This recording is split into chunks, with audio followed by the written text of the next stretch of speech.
James here from Assembly, just showcasing the new iPhone 15 Cradle.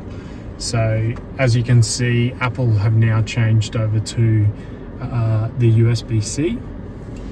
Here it is docking.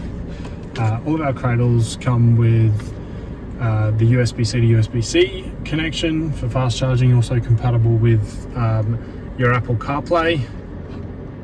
They also come with a built-in antenna which suit our B2 and B3 range.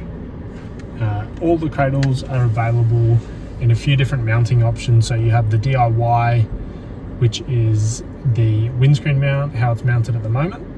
That comes with a car charger which plugs into your cigarette lighter port in your car, and professional install, which is a swivel mount with a DC-DC, which will need to be hardwired by an auto electrician. And then you can always buy the Cradle as a head with whichever mounting option you would like. So we have a few different options. There's some RAM stuff and some click-on stuff as well. This is all available now on our website, www.strike.com.au. Thanks.